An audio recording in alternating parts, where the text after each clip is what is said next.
of Augustana College and trustee.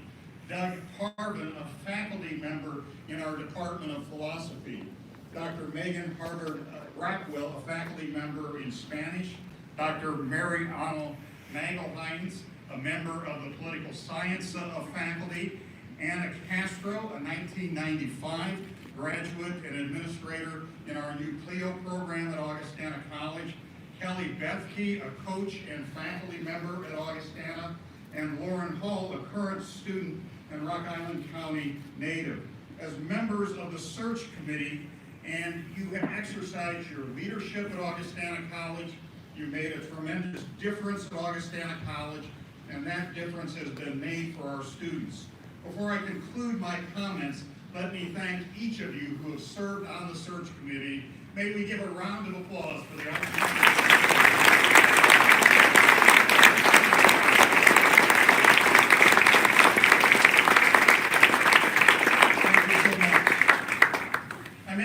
That John Marabito was the chair of the Augustana Search Committee and is the chair of the Augustana College Board of Trustees.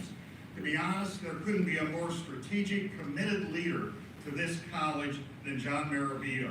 John Marabito represents the best of Augustana College alumni. He has served as executive president and chief administrative officer at Cigna. In his role as chief administrative officer, he has responsibility for the oversight of human resources, enterprise marketing, security and aviation, diversity, equity and inclusion, civic affairs, and the Cigna Foundation. As a quick aside, you may have noticed that the room that we are now in was made possible by John and his wife, Tammy. This is the Marabito Commons. Tammy is also a graduate of Augustana College. John's gifts, talents, and contributions to Augustana are many.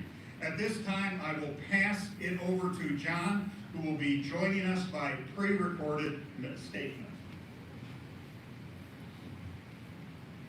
Thank you, Steve, and thank you, everybody.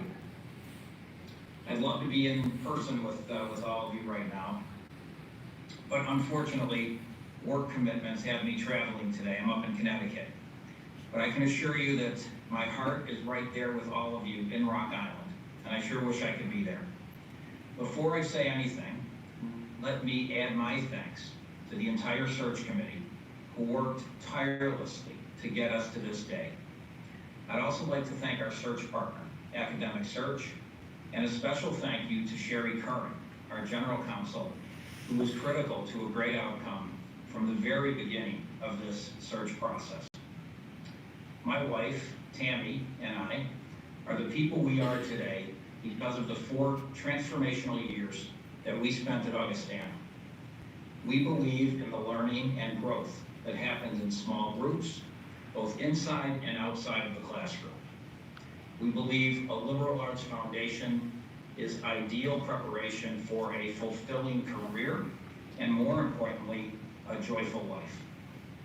Like many of you, I know the future of colleges like Augustana depends on visionary leadership, and that's why I feel especially honored to have led the effort to find our next president.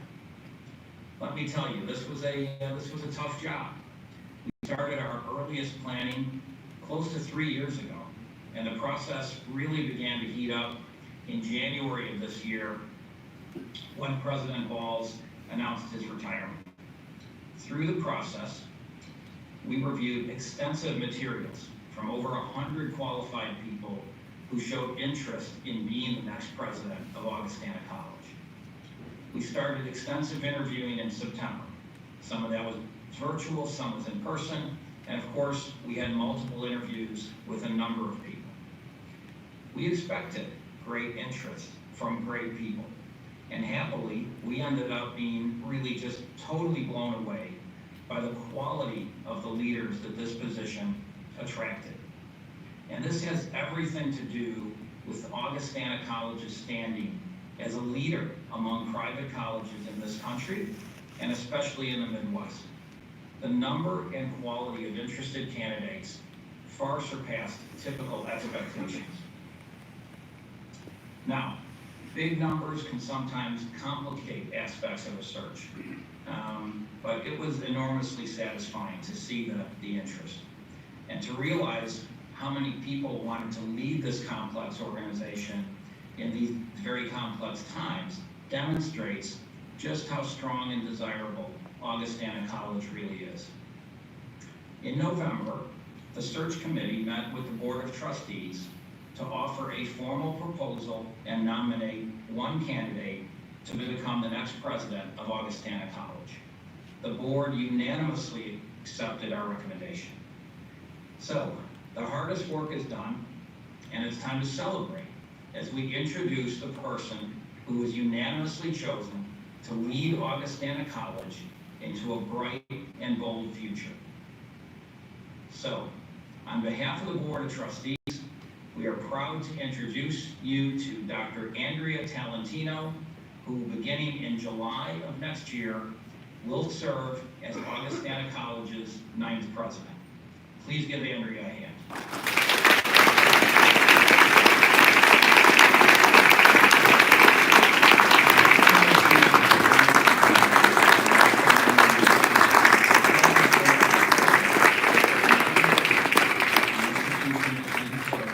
Since 2017.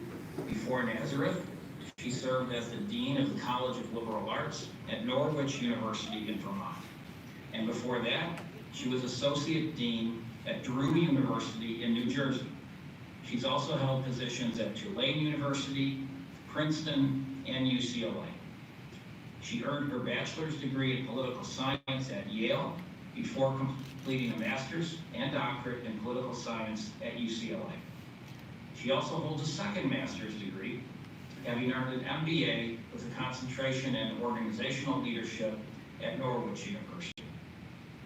There's many important factors that stood out to the search committee about Dr. Talentino, which makes her the right person to lead Augustana at this critical time. First, Dr. Talentino has a record for innovation, something Augustana is known for and champions.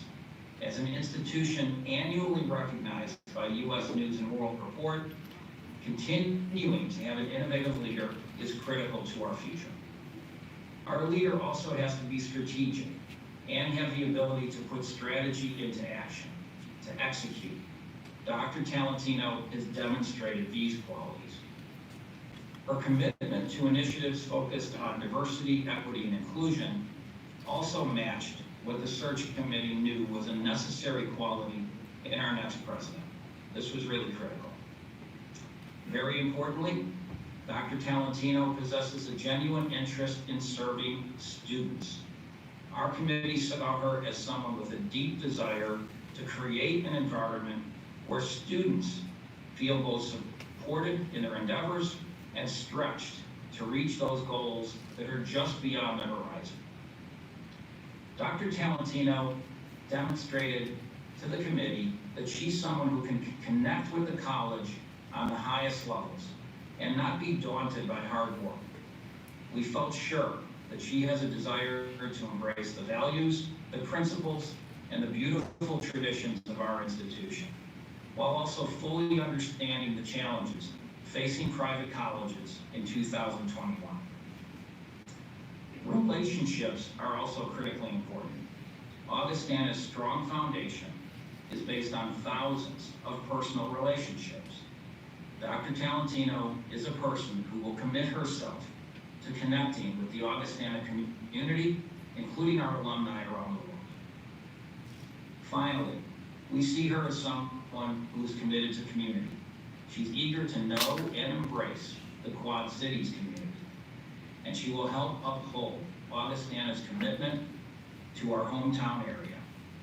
In short, we're proud that the next president of Augustana College is a scholar, a teacher, and a mentor for students, an advocate for diversity, equity, and inclusion, an innovator, an engaged citizen, a strategist, a person who can appreciate the beauty of Augustana while managing the complexities, and lastly, a person who will continue to strive to make Augustana distinctive among private colleges in our country. It's my honor to welcome to the podium Dr. Andrea Talentino, the future president of Augustana College. Congratulations.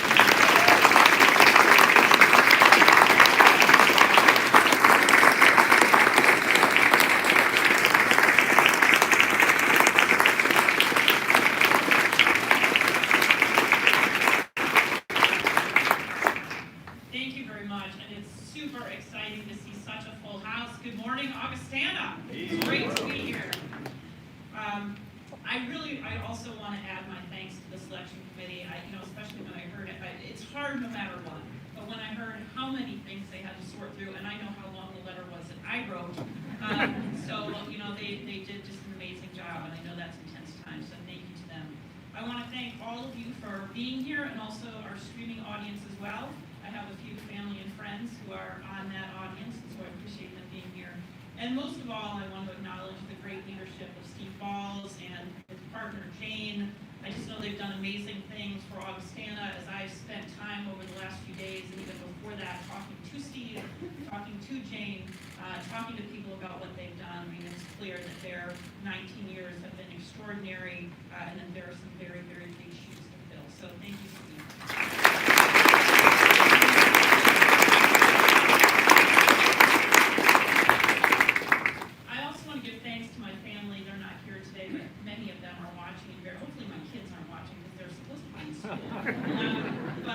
They have been very supportive. We came out for a quick trip. They really loved it when we visited, and that was kind of the clincher for me.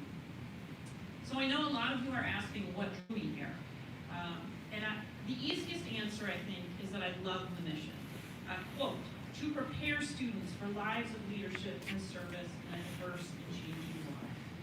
I didn't know it early on in my career, but I really care about being in a values-driven organization. I care about being in a place that's thinking about the development of the whole individual and conscious about its role in preparing people to make society better. When liberal education was first conceived in this country, one of the key reasons for advancing it was that it ensured the development of good citizens who could contribute to society and care for their country. And never have we needed that more. We do live in a diverse and changing world, and we see more and more that the circumstances of that change are very unsettling. And that's why I believe that Augustana College is more important now than ever, because its essential purpose is to push students to think deeply, question their beliefs, be open to different perspectives, and prepare to lead in ways big and small. Lots of institutions talk about that, and many institutions talk about a commitment to building leaders. But in my view, precious few institutions show a willingness to truly ask, how do we lead in a way that drives social justice, diversity, and meaning? That has been a motivating question for Augustana for decades. You heard John talk about it on the video. Who wouldn't want to be part of this? I also value the sense of community that is so palpably at the center of this institution, and that honestly I felt even more in the last 48 hours since I've been here. My family felt it too when they came, and they appreciated the interest in connecting and valuing different cultures and perspectives. Both of my children are adopted, and we started the adoption process. The social worker asked us what we wanted our child to look like. I thought that was a very strange question. I said, what do you mean? And she explained that many families want their children, their adopted children, to look like them, have a certain eye color and a certain hair color. My husband and I had never talked about this, but I knew in an instant what my answer was. I said, no, I don't want them to look like me. And in fact, I want them to look as unlike me as possible. Because I want our family to represent how I understand the world in all its diversity and difference, and say something about how I view and value connections among people, places, and perspectives. That interest has been reinforced by my international experiences, where I've seen time and time again how commitment to others matters. At several times in my life, my personal security has been entirely dependent on the kindness of strangers. I was in a car that got stuck during the rainy season in the deep countryside of Senegal. I was thrown off a bus in wartime Bosnia on a remote road with no lights, I mean no lights, and no buildings anywhere. I had a severe allergic reaction in the rural areas of Cameroon. In every case, people I didn't know helped me. They didn't stop to comment on the color of my skin, or the language I spoke, or ask me about my religion or my beliefs. No. They waded chest deep across a flooded road to bring me food. They carried my suitcase a mile to the nearest village. They took me to a rural clinic and waited for as long as it took to get me assistance. In our busy world, we sometimes forget the value of connection and the reality that we all depend on each other. I don't think that is forgotten here. And my children in particular, after spending a day, believed that it isn't forgotten. When we got back home, our current home, people asked them what they liked, and every single time they answered, people. One other thing I particularly love, and some of you in this audience have heard me say this more than once, so I hope I'm not too boring, is the idea that extracurriculars aren't extra at Augustana. That really grabbed me, because it's so central to my own philosophy. Discovery can't happen without aspiration. Transformation can't happen without being tested. And most of all, new ideas can't come without experimentation. That's what I value, and that's what I want to build and enable for students, faculty, and staff. Students are certainly why we're all here, but we are a learning community, and that means that all of us, together, should be exploring and transforming, developing ourselves as we develop others. I got the sense that these were values that you also shared, as expressed through your commitment to passionate curiosity and using education to bring joy and purpose. That's an idea that's considered a bit old-fashioned these days, because I know the focus on career success is important to higher education. But the pursuit of knowledge as a value that motivates and develops us is also important and should never be forgotten. The other thing that really drew me here is excitement about the next steps in Augustana's future. You are an innovative and bold community, one that seems willing to think about the challenges in higher education and consider how to meet them. We'll make choices about that together, but I can tell you a few things that are important to me. One is an unwavering commitment to making the student experience as strong as it can possibly be. I don't see that experience as two parts, one that happens in the classroom and one out. I see the experience in its totality, and I see all of us as educators in some way. Everything that students do on campus, they should be growing, learning, and changing. Whether you educate in a classroom, on an athletic field, in a res hall, a dining hall, or through some other office, students are learning and growing in every interaction they have. And that experience in its entirety is what we need to keep strengthening. Second is a commitment to diversity, equity, and inclusion.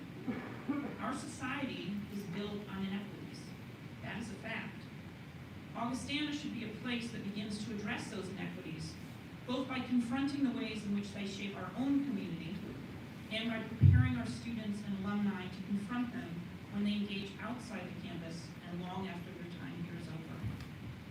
That means asking hard questions and realizing uncomfortable truths. It means accepting that some of us have do benefit from biased structures. It means recognizing that we need to change our minds and our habits. It means acknowledging that we are responsible for making inclusion happen. It's not the job of those coming to our community. But if we intend to produce leaders, and if we believe that a crucial part of this institution's mission is to advance social justice, we can do no less. And we need to ensure that Augustana is accessible to students of all types and prepared to support students of all types so that they can be successful here and beyond.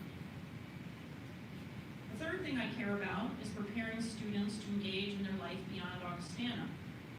I won't use the term career readiness because that seems too limited to me. Being ready is not a static state that can finally be achieved. We're always growing, learning, improving, and changing. Careers take twists and turns. Opportunities open and close. What we thought we wanted to do may not be what most motivates us over time. And our contributions will extend far beyond the business world and will impact our personal and professional lives and relationships in multiple ways.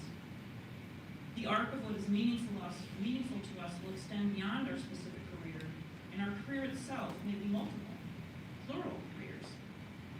To prepare students to thrive in that world, we need to emphasize partnerships and opportunities in the Quad Cities, but also beyond the immediate region. Having strong connections with businesses